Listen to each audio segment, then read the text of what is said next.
Good evening, New Zealand. Leading tonight's news. A high school becomes the scene of one of America's worst mass killings as two gunmen go on the rampage.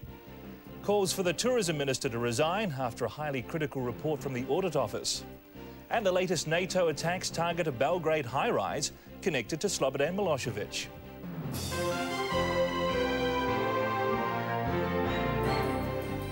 Our top story, police have revised downward the number of people thought to have died in the school shooting in Colorado.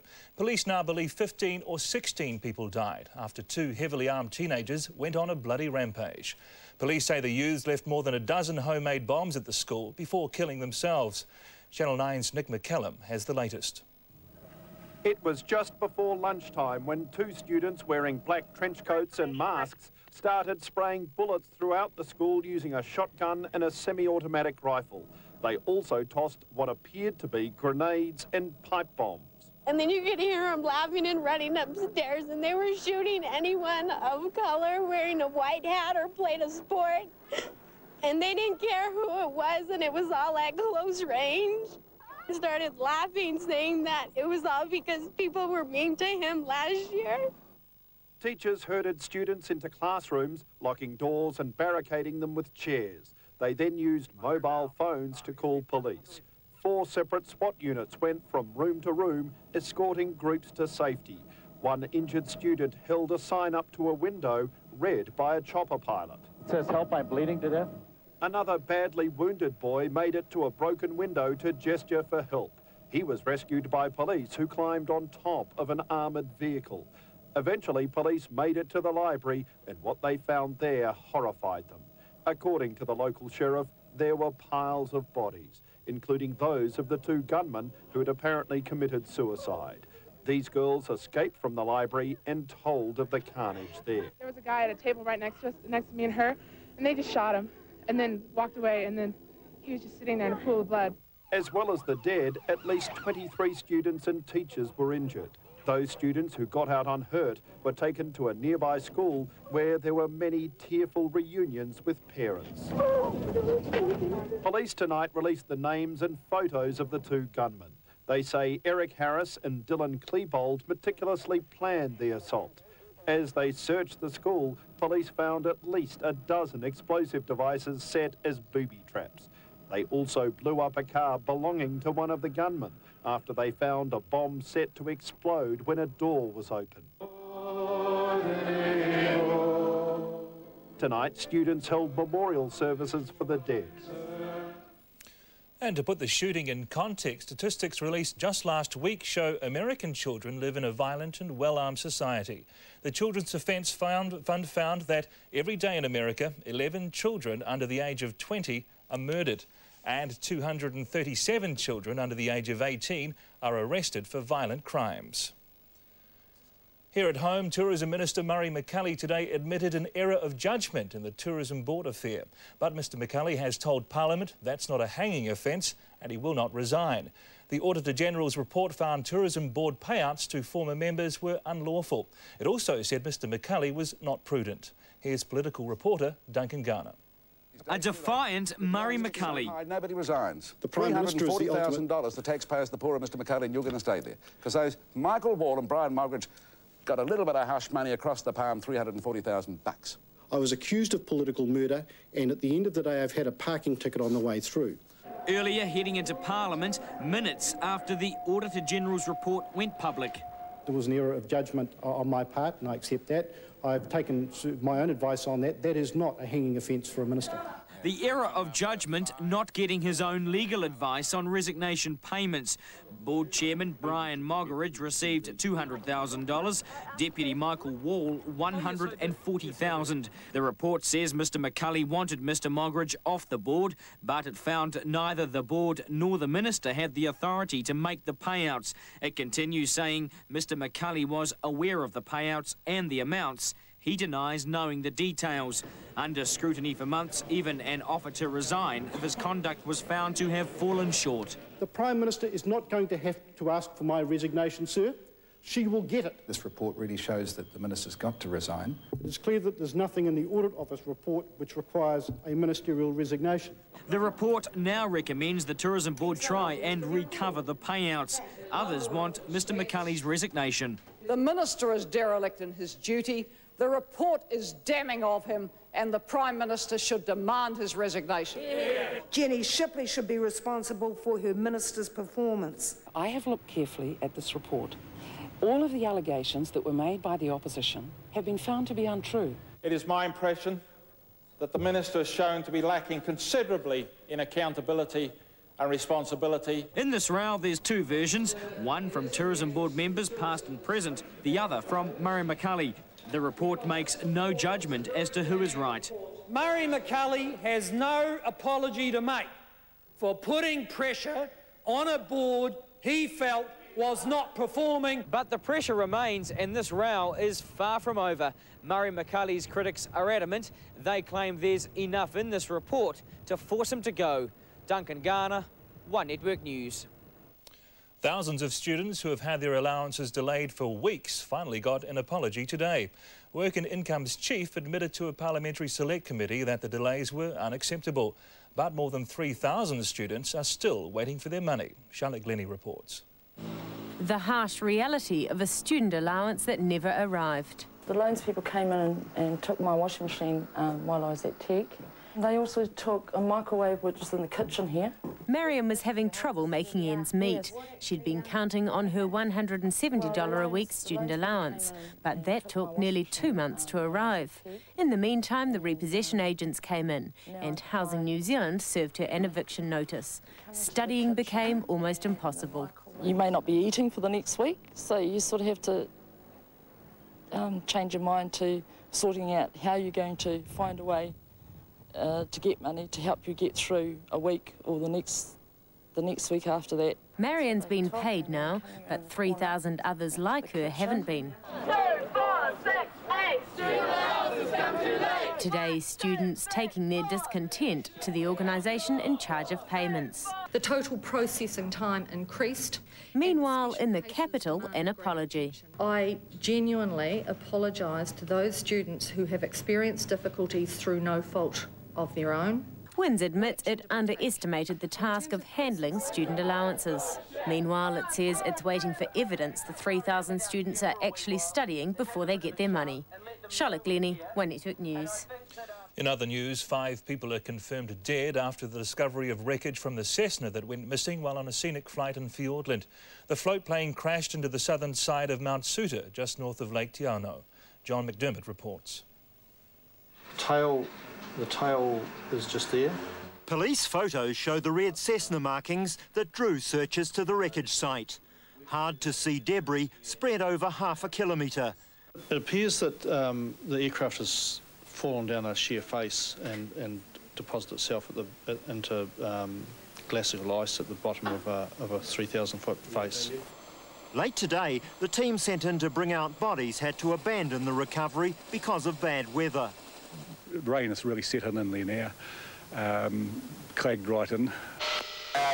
They went in knowing it would be dangerous work, with the risk of debris falling. The only comfort today for the victims' families, to know all 5 would have died on impact. Well, I just pay tribute to the people that have run and contributed to this search. Air accident investigators are checking the cause of the float plane crash. Aboard, 4 members of the same family, Grant and Sharon Double of Temuka, from Timaru, Beverly and Harry Turner, and the pilot, 43-year-old Marty Davies. These pilots in the community are icons, and so we'll take a long time to sort of to get over Marty not being around and give him a wave down at Water Wings. John McDermott, One Network News. New Zealand is trying to add thousands of square kilometres of seabed to our territorial waters. The project aims to make sure we can claim minerals, oil and gas reserves that could be worth billions of dollars. Business reporter Mike Jaspers has the story. Maui's been pumping oil and gas since the 70s, but the reserves are expected to run out in the next 10 years. That's one reason New Zealand's keen to extend the waters it controls. There's increasing evidence that there is significant mineral wealth that's actually accessible in our offshore area. We control fishing and mining in a 200-mile exclusive economic zone, the 4th largest in the world. The plan is to expand that 50% over the rest of our continental shelf, making it 23 times our land mass. John Spittle has the tricky job of proving to the United Nations exactly where our continental shelf ends. Well, New Zealand has one of the most complex seabeds in the world, in that we have tectonic plates moving through the area. Disputes are likely. Our shelf runs into Australia's in places, but there are big payoffs. Oil, gas and minerals lie below the seabed. This is actually something for our grandchildren or their children. Most of the resources are in very deep water, up to 5,000 metres, and it'll be quite some time before the technology exists to actually exploit those resources. But the government wants to tap the sea's riches for future generations. There'll be money in the budget for deep-sea seismic surveys. It is a high priority, as I think ministers have come to realise the enormous economic value of our knowing more about this. Proving our claims will take time. The UN's given us till 2006. Mike Jaspers, One Network News. Coming up, the latest on the war in Yugoslavia as NATO takes aim on a high-rise office building. And closer to home, a ceasefire agreement is signed in East Timor. On Telstra Business tomorrow, the giant accounting firm KPMG may soon be floating some shares. I talked to the company's US chairman. And office design, what works and what doesn't. Join me at 6:30 tomorrow morning on TV1 for Telstra Business, your business advantage. Then on breakfast from 7 o'clock, Father Stan Fortuna. From musician to man of God, he joins us from New York. And bit of a work in progress, this is the country's first IMAX theatre. Huge thing. We'll take you through this tomorrow. See you then.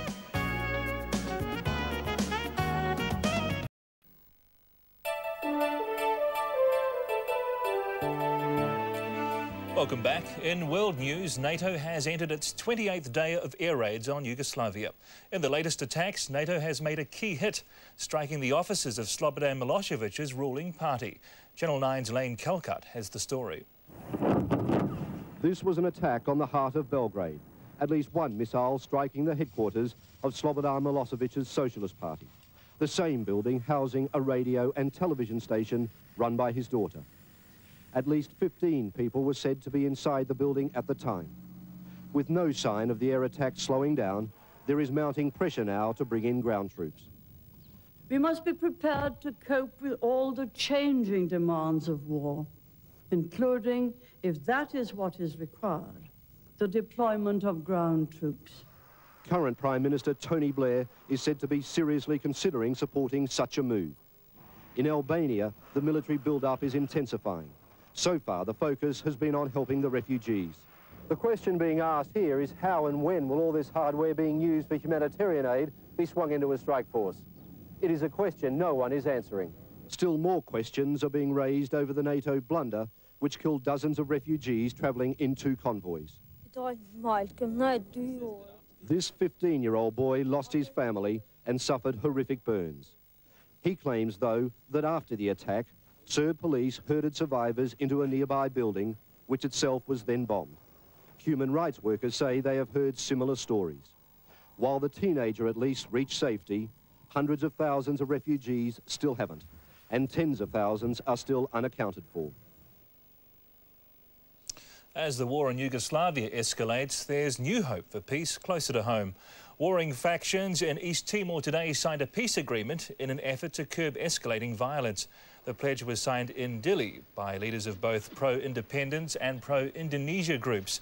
Increased fighting between the two groups has killed scores of people in recent weeks. Indonesian Armed Forces Chief General Wiranto also signed the agreement. Indonesia wants East Timorese residents to decide their own future when they vote on independence in July. Here at home, 88 former psychiatric patients are suing the government over their treatment at Lake Alice Hospital in the 1970s. The group filed papers in the Wellington High Court today. Aged from 8 to 17 at the time, the former patients were given electric shock treatment and injections of a painful drug called paraldehyde. It's torture.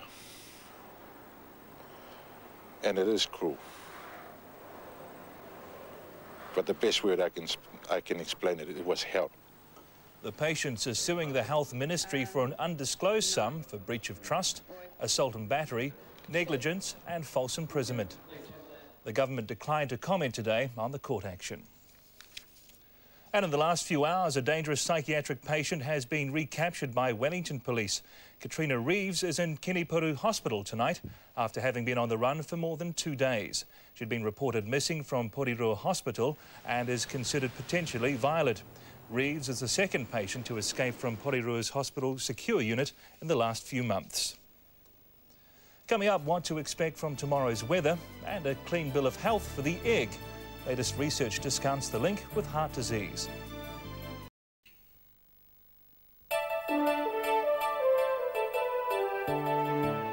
Hello again. A health survey of Pacific Islanders shows 1/3 of Pacific Islanders who drink are binge drinkers. The Ministry of Health study is the most comprehensive of its kind. Karen Rutherford has the story. Carver Key says his battle with booze landed him in jail for murder.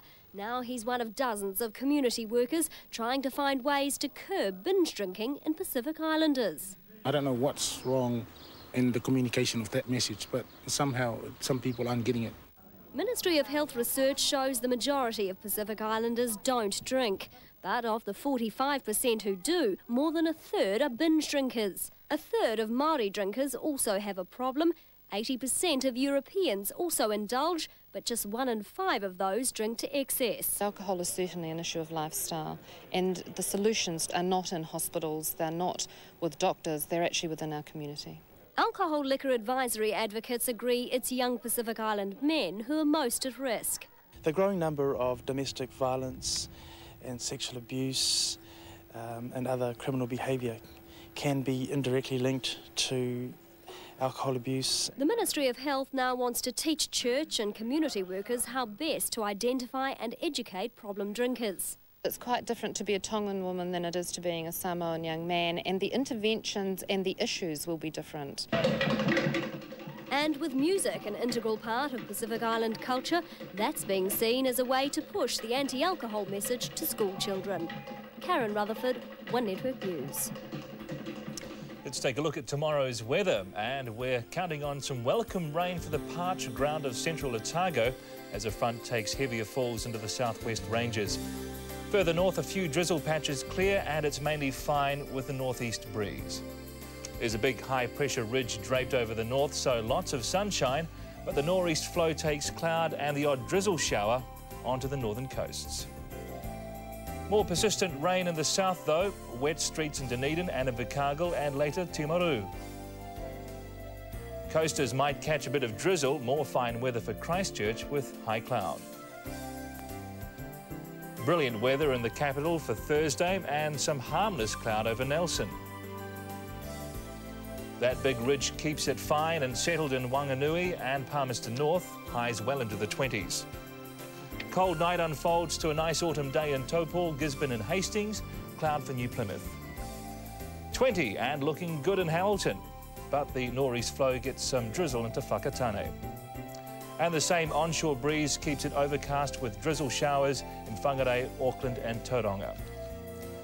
On Friday, a few more drizzle patches in the far north with rain in the deep south clearing. And on Saturday, plenty of cloud about but settled for most. Again, more light showers clip the top of the north.